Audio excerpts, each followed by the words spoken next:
If you believe the holiday movies, Christmas is supposed to smell like cinnamon, sound like joyous carols, and feel like warmth wrapped in matching flannel pajamas.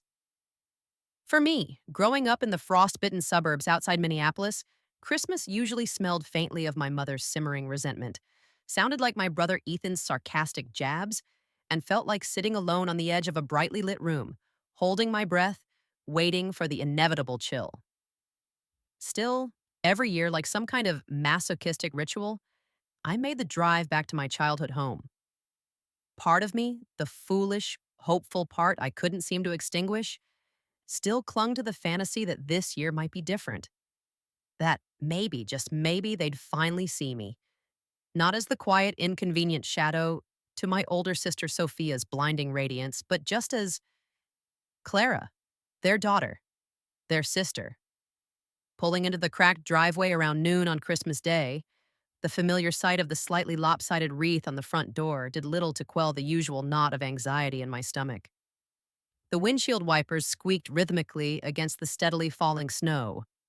I'd deliberately driven around the block 3 times, delaying my arrival, buying myself a few extra minutes of the car's quiet solitude before stepping into the charged atmosphere inside. I finally cut the engine, grabbed the small, cheerfully wrapped hostess gift, an artisanal cheese selection I couldn't really afford but felt obligated to bring, took a deep breath, and walked up the shoveled pathway. The moment I stepped inside, the carefully constructed holiday facade hit me. Christmas music played just a little too loudly from hidden speakers. The air smelled aggressively of pine-scented candles and something baking, Mom's performative attempt at domesticity. She stood near the fireplace, adjusting an ornament, looking impeccable in a cashmere sweater set, her expression tightening almost imperceptibly when she saw me. "Oh, Clara, you made it," she said, her voice lacking any real warmth. "We were wondering if you'd bother this year." "Merry Christmas, Mom," I replied, forcing a smile, ignoring the barb. My older sister Sophia, the family's golden child, drifted over from the direction of the overflowing pile of presents under the tree. She was practically glowing, already wearing a new silk scarf that shimmered under the lights. "Clara," she acknowledged me with a brief, dismissive nod before turning back to admire her reflection in the hall mirror. Sophia, now a successful marketing executive downtown, always managed to make her effortless superiority feel like a personal failing on my part. My younger brother Ethan, sprawled on the recliner, already engrossed in a new video game likely unwrapped that morning, offered only a grunt by way of greeting, followed by a low snicker directed at Sophia about my predictably plain attire. Simple black turtleneck, comfortable slacks. I hung my coat carefully on the already overcrowded rack by the door, feeling the familiar sense of invisibility settle over me like a shroud. The house looked the same. The imposing brick fireplace Dad built before he left years ago, the heavy oak furniture Mom insisted was classic, but it never felt like home. Not really. Not since Dad left. And Mom's simmering bitterness seemed to find its primary target in me, the daughter who apparently reminded her too much of the man who walked away. I tried to find an unobtrusive seat, hoping to blend into the floral wallpaper, but Mom clapped her hands together with forced gaiety. "Presents! We almost forgot about Clara's gift." The way she said my name, bright, sharp, like announcing a slightly embarrassing surprise act. Sophia rolled her eyes dramatically but smirked. Ethan paused his game, leaning forward with exaggerated interest. The spotlight, unwanted and uncomfortable, swung firmly onto me. Mom retrieved a small, slightly crumpled gift bag from behind a stack of glossy boxes under the tree. It looked like an afterthought, maybe something re-gifted. She held it out to me between two perfectly manicured fingers, as if handling something unpleasant. "Here you go, dear," she said, her smile tight. I took the bag, my fingers suddenly clumsy. It felt almost weightless. Inside, nestled in tissue paper that had seen better days, was a candle. Not a new festive candle, a used one. Thick, white, unscented pillar candle, half melted down, the wick blackened and stubby. There was a faint, almost invisible chip near the base. It looked like something salvaged from a power outage kit or maybe a church rummage sale. For a long second, I just stared at it, sitting heavy and inert in my palm. A used candle. That was it. After Sophia's cascade of designer scarves, expensive perfumes, and what looked like a high end leather handbag peeking from its box, this was my Christmas gift. The silence stretched, thick with unspoken meaning. Well, Mom finally said, breaking the tension with a light, cruel chuckle. I saw it and thought of you, Clara. Simple, practical. She paused, then delivered the final cut, her eyes glinting with malice. That's all you're really good for anyway, isn't it? Being practical? Ethan snorted loudly from the recliner. Yeah, he chimed in, eager to join the pile-on. Maybe she can sell it for lunch money. Sophia erupted in laughter then, a high-pitched snorting sound, clutching her new designer bag. Easily $600, I estimated numbly, as if shielding it from contamination by my mere presence. I looked down at the sad, used candle in my hands, felt the weight of their collective scorn, their casual cruelty, the years of being minimized, dismissed, treated like an inconvenient burden. Something inside me, something I had held together with sheer willpower and fading hope for so long, finally, irrevocably, snapped. I didn't scream. I didn't cry. I didn't throw the candle. Instead, a strange, terrifying calm washed over me. I stood up slowly, deliberately placed the used candle carefully back onto the coffee table amidst the scattered wrapping paper, like returning a library book that was overdue. Then, without a word, without looking at any of them, I turned, walked to the front door, opened it, and stepped out into the blinding white swirl of the snowstorm. The cold hit me like a physical blow, biting through my thin turtleneck, raising goosebumps on my arms. I hadn't even grabbed my coat. I didn't care. I just started walking down the snow-covered sidewalk, away from the house, away from their laughter, away from the suffocating weight of their disdain. My boots crunched on the icy pavement, the only sound besides the howling wind and the frantic pounding of my own heart. I didn't know where I was going, just away. I'd made it maybe halfway down the block, shivering uncontrollably now, tears freezing on my cheeks despite my resolve, when a familiar red Buick pulled up slowly beside me, tires spinning slightly in the accumulating snow. The passenger window rolled down. Clara? Aunt Helen's voice, sharp with alarm. What on earth are you doing out here without a coat? You'll freeze. Aunt Helen, my father's younger sister. Practical, no nonsense. The only member of the extended family who occasionally called just to check in, who seemed immune to my mother's manipulations. She lived just across town but rarely came to these obligatory holiday gatherings, citing a low tolerance for Eleanor's theatrics. What was she doing here now? Before I could answer, she was pushing open the passenger door, already unbuttoning her own warm wool coat. Get in here this instant, she commanded. I stumbled towards the car numbly. She practically bundled me inside, then wrapped her coat around my shaking shoulders. The sudden warmth, the scent of her familiar lavender perfume, made me want to sob. What happened back there? She asked, her gaze sharp as she scanned my face, taking in the tear tracks, the trembling. Don't tell me Eleanor pulled another one of her stunts.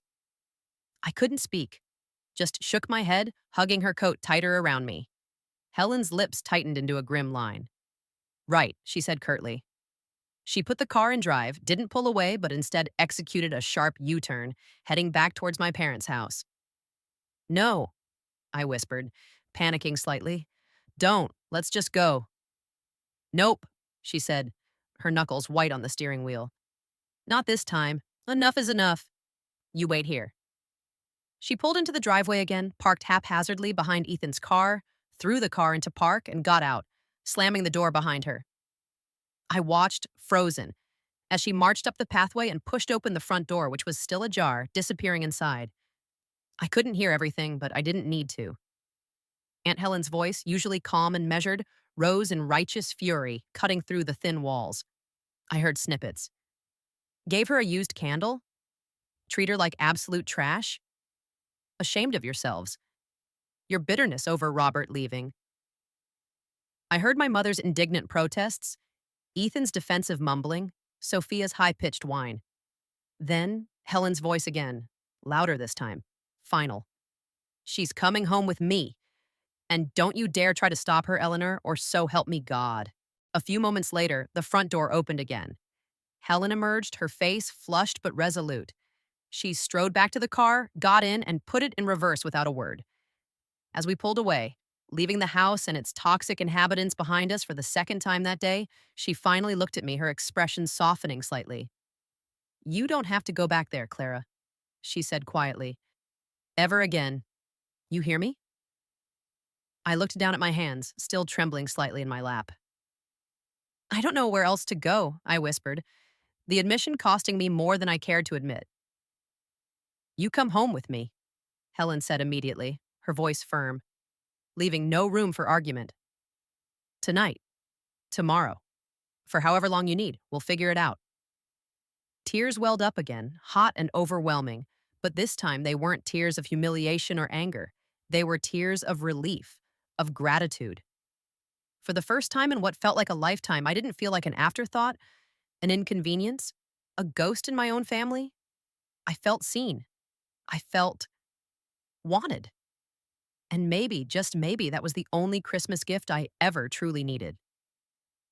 I sat huddled in the passenger seat of Aunt Helen's warm Buick, her coat still wrapped around my shoulders like a protective shield, watching my childhood home recede in the rearview mirror as she drove carefully through the falling snow.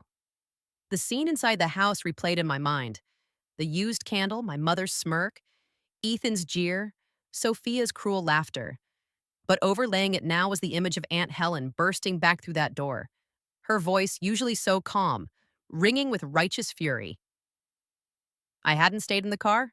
Curiosity and a strange, detached need to witness the fallout had pulled me back to the entryway just inside the storm door.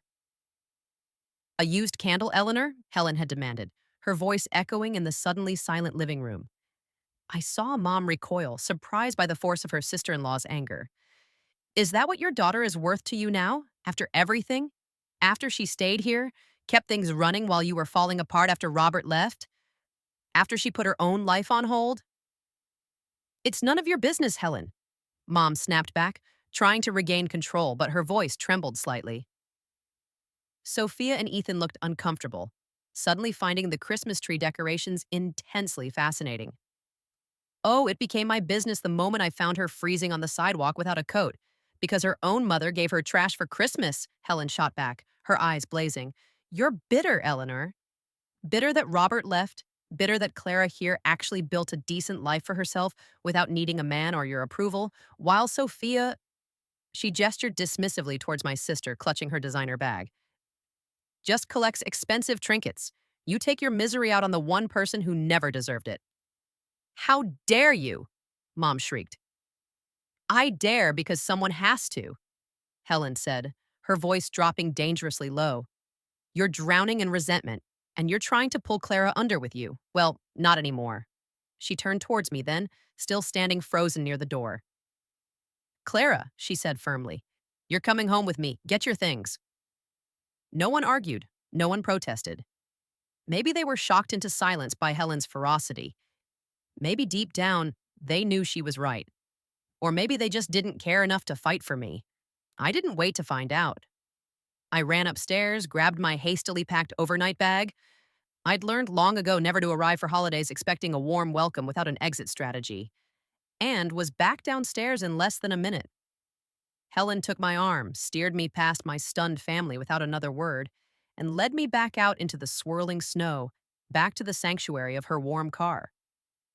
The drive to Helen's house across town was mostly silent. My mind felt numb, shell-shocked. The adrenaline faded, leaving behind a deep, aching exhaustion. Helen didn't press me to talk, just occasionally reached over and squeezed my hand, the simple gesture conveying more warmth and support than I'd felt from my own mother in years. Her house was the complete opposite of the one I'd just left. Small, cozy, filled with the comfortable clutter of a life well lived, stacks of books, half-finished knitting projects, photos of her smiling dogs, Molly and Gus. The air smelled like cinnamon and wood smoke from the fireplace crackling merrily in the living room. The two golden retrievers greeted us at the door with ecstatic wags and slobbery kisses, their uncomplicated joy a welcome antidote to the poison I'd just escaped. "Guest room's all yours," Helen said, kicking off her snowy boots. "Bathroom's down the hall. Make yourself at home, really. Stay as long as you need." I nodded mutely, overwhelmed by her easy kindness. The guest room was small, simple, with a colorful handmade quilt folded neatly on the bed and a bookshelf crammed with worn paperbacks. It felt more like home than my actual childhood bedroom ever had. I sank onto the edge of the bed, finally letting the tears come. Hot, ragged sobs for the years of quiet hurts, the constant feeling of inadequacy, the final, brutal confirmation that in my own mother's eyes, I was worth less than a half burned candle. Later that evening, showered and wrapped in an oversized, fuzzy sweatshirt Helen lent me, I sat curled on her comfortable couch, a mug of hot tea warming my hands, Molly's heavy head resting in my lap. Gus snored softly by the crackling fire. My phone, retrieved from my purse, buzzed insistently on the coffee table. Texts from Mom, missed calls from Ethan, a notification from Sophia tagging me in a passive aggressive Facebook post about holiday drama queens. Helen glanced at the buzzing phone. "You don't have to answer that, you know," she said quietly. "I know," I whispered. My hand hovered over the phone. The old impulse to respond, explain, justify, still flickering weakly. Then I thought of the candle, of their laughter, of the cold walk in the snow. With trembling fingers, I opened my contacts. Mom, block. Sophia, block. Ethan, block.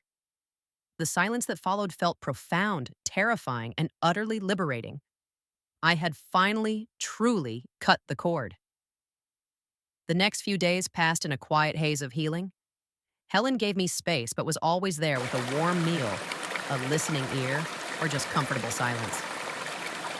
We took the dogs for walks in the snowy woods behind her house, the crisp air clearing my head. We watched old black and white movies, baked cookies from a box mix, perfectly imperfect, talked about everything and nothing. She shared stories about my dad, her brother, anecdotes from their childhood I'd never heard, painting a picture of a man different from the distant figure I barely remembered. She validated my feelings about my mother's bitterness, confirming suspicions I'd held for years but never dared voice. "Your mother never forgave your father for leaving," Helen said sadly one evening. "And somehow you became the repository for all her disappointment." Feeling seen, truly understood for the first time, was like rain on parched earth. Slowly, tentatively, I began to unfurl. The tight knot of anxiety in my chest loosened its grip. The shame began to recede. Needing something to occupy my hands, my mind, I remembered the pottery class I'd taken briefly in college, the simple satisfaction of shaping clay. Helen, ever supportive, helped me clear a space in her heated basement workshop. I found a used potter's wheel online, bought some basic supplies, and I started creating. Small, imperfect bowls at first, then mugs, vases. Working with the cool, yielding clay felt therapeutic, grounding. Molding something formless into something tangible, something beautiful in its own right, felt like reclaiming a part of myself. Encouraged by Helen's genuine enthusiasm, "Clara, these are wonderful." I took photos of my best pieces. Hesitantly, I opened an Etsy shop online, calling it Star Pottery, a nod to the Minnesota landscape and the idea of finding direction. I didn't expect much. Maybe sell a few pieces to friends. But then, the first order came through from a stranger, someone who saw my work online and liked it, enough to buy it. Then another order, and another. Small sales, yes, but each notification felt like a tiny spark of validation, earned entirely through my own skill, my own vision. It wasn't about the money, it was about the quiet affirmation that something I created, something born from my own hands and heart, had value. I settled into a new rhythm at Helen's house. Mornings spent designing and creating in the basement studio, afternoons working on my Etsy listings and packing orders, evenings sharing simple meals with Helen and the dogs. The frantic texts and calls from my birth family had long since ceased after hitting the wall of my silence. The peace was tentative, fragile still, but it was real. I was building a new life, piece by careful piece, finding warmth not by a family hearth built on obligation and cruelty, but in the quiet glow of a kiln and the unwavering support of my chosen family, Aunt Helen, Molly, Gus, and the growing community appreciating my craft online. The used candle felt like a relic from another lifetime, its cold wax replaced by the warm promise of clay taking shape under my own two hands. The days at Aunt Helen's house bled into weeks, then months. The rhythm of life settled into something blessedly ordinary. Mornings started with coffee and Helen's cheerful chatter, accompanied by the enthusiastic thumping of Molly and Gus's tails. My days were spent mostly in the quiet sanctuary of the basement workshop Helen had helped me set up. The feel of cool clay spinning beneath my hands became my therapy, my meditation. Each pot, bowl, or mug I coaxed into existence felt like a small act of reclamation, shaping something whole and beautiful out of the formless grief I still carried. I poured my energy into Star Pottery, my little Etsy shop. Slowly, tentatively, orders began to trickle in, then flow more steadily. Kind comments from strangers praising a unique glaze, repeat customers requesting custom pieces, a local gift shop asking to stock a small selection. Each small success felt like a validation I'd never received from my own family. I wasn't just practical Clara anymore. I was an artisan, a small business owner, building something tangible from my own skill and vision. Helen was my biggest cheerleader, celebrating every sale, helping me pack orders, offering sensible advice mixed with unwavering encouragement. Her belief in me was a steady warmth, thawing places inside me I hadn't realized were still frozen. The silence from my birth family remained absolute after I blocked their numbers. It was a relief mostly, though sometimes a pang of sadness, a ghost of what might have been, would surface unexpectedly. I focused on moving forward, on building this new, quiet life with Helen, Molly, and Gus, my chosen family. Then one crisp autumn afternoon, nearly 10 months after that disastrous Christmas, an official looking email landed in my inbox. Subject: Nomination, Minneapolis Community Arts and Enterprise Award. My heart leaped into my throat. I read the email twice, then a third time, convinced it was a mistake, sent to the wrong Clara. It described an annual award sponsored by the City Council and the local Small Business Association, recognizing emerging artisans and entrepreneurs making a positive contribution to the community's creative landscape. Star Pottery, it stated, had been nominated in the Emerging Artisan Business category, praised for its unique designs and growing local following. I was invited to attend the award ceremony at the downtown community center in 3 weeks. Nominated? Me? It felt unreal. I immediately called Helen, reading the email aloud, my voice trembling slightly. "Well, of course you were nominated," Helen exclaimed, her voice brimming with pride. "It's wonderful, Clara. About time people recognized your talent." "But who nominated me?" I asked, bewildered. There was a slight pause. Maybe, maybe a few of your Etsy customers got together?" Helen suggested casually, a little too casually. I raised an eyebrow, even though she couldn't see me. Helen, despite her straightforward nature, was a terrible liar. "Helen," I said sternly, "did you nominate me?" She sighed dramatically. "Okay, fine. Maybe I mentioned your little pottery empire to Margaret down at the library, who happens to be on the awards committee. And maybe I sent her the link to your shop. And maybe," she added quickly, "a few other people I know who bought your pieces also sent emails. But the nomination stands on its own merit, Clara. Your work is beautiful." I laughed, shaking my head, but touched by her fierce behind-the-scenes support. Still, the thought of attending a public awards ceremony filled me with anxiety. What if my family heard about it? What if they showed up? "You have to go," Helen insisted, sensing my hesitation. "This isn't about them. This is about you. About celebrating what you've built. You deserve this recognition, Clara. Don't let them take this away from you, too." She was right. I accepted the nomination and RSVP'd for the ceremony, pushing down the familiar tendrils of fear. The night of the awards ceremony felt charged with nervous energy. The community center ballroom buzzed with local artists, business owners, council members. Helen looked radiant beside me, wearing her favorite sapphire blue dress. I wore a simple, deep green velvet dress I'd treated myself to after a particularly good sales month. Nothing flashy, but it made me feel quietly confident. We found seats near the middle. As the ceremony began, I scanned the room discreetly. And there they were, tucked away at a table near the back, clearly uninvited but present nonetheless. My mother, Eleanor, her expression tight, critical. My sister, Sophia, looking bored, scrolling through her phone.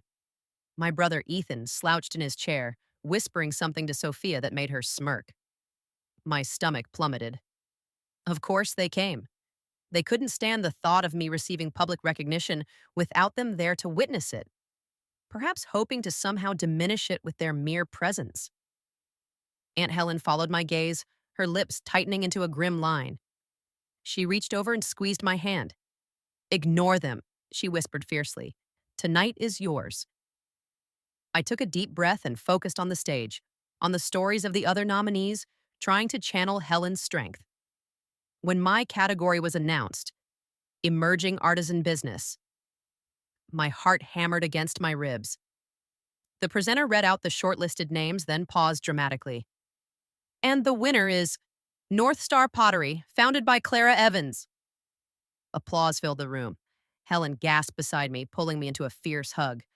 I felt stunned, overwhelmed, tears blurring my vision as I made my way towards the stage, clutching the small acceptance speech I'd nervously scribbled on an index card. Standing at the podium, holding the small, beautifully crafted wooden award, I looked out at the sea of faces. Most were smiling warmly, community members, fellow artisans, customers I recognized. Then my gaze found my family's table in the back. Eleanor's face was a mask of forced neutrality. Sophia looked openly envious. Ethan was staring pointedly out the window. I took another deep breath, grounding myself. My voice when I spoke was clear, steady. Thank you, I began. Thank you so much to the committee, to the sponsors, to this incredible community. I spoke briefly about my journey, about finding solace and purpose in craft after difficult times, about the unexpected joy of connecting with people through handmade objects. Starting Star Pottery wasn't just about building a business, I said, my voice gaining confidence. It was about rebuilding myself. And I couldn't have done it without the support of people who believed in me when I struggled to believe in myself. My gaze found Helen in the audience, her eyes shining with tears now too. Especially, I added, my voice thick with emotion, my Aunt Helen, who gave me refuge, encouragement, and reminded me what true family really means. Thank you, Helen. This is for you too. I didn't mention my mother, my sister, my brother, didn't acknowledge their presence in the room. My thanks were directed solely towards those who had earned it. The applause was warm, genuine. As I walked off the stage, clutching the award, several people stopped me to offer congratulations, admire my work, share their own stories. I saw my mother start to rise from her table as if to approach me, but Helen smoothly intercepted her, engaging her in conversation, creating a buffer. Sophia and Ethan remained seated, looking profoundly uncomfortable now, out of place in this atmosphere of genuine community support that clearly excluded them. They hadn't expected me to be honored. They hadn't expected me to be embraced. Their power lay in my isolation, my silence. Tonight, surrounded by the warmth of my chosen community, their power evaporated. Later, leaving the community center with Helen, walking out into the crisp autumn night, I felt lighter than I had in years. The award was lovely, the recognition gratifying. But the real prize wasn't the wooden plaque I held in my hand. It was the quiet, unshakable knowledge that I had built this success myself, not despite my family's rejection, but perhaps, in some small way, because of it.